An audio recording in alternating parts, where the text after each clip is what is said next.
I think the first lockdown, the messaging was really clear from the government about what we are expecting from people about um, staying safe, staying at home, protecting the NHS and saving lives. And that worked spectacularly well. People were staying at home, but the lockdown is not an end. It is kind of a tool, a circuit breaker, which flattens the curve that we have become used to. The phrase we have become used to a lot by now.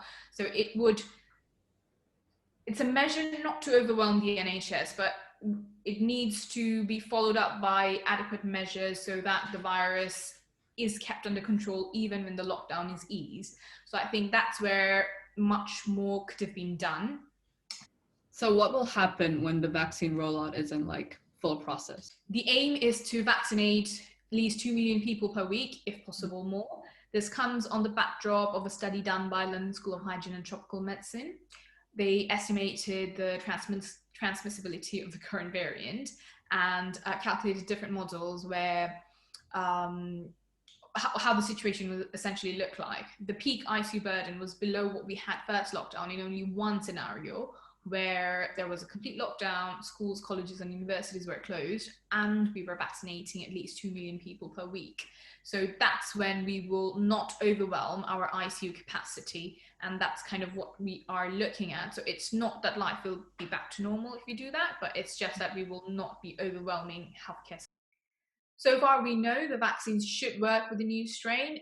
The vaccines work against a specific protein, and the mutations that the new variant has does not render the vaccines ineffective. But the South African variant does pose a bit more of a challenge to the vaccine.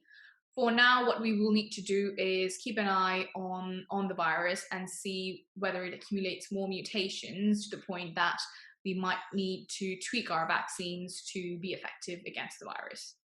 Mm-hmm. So like, when will life be back to normal?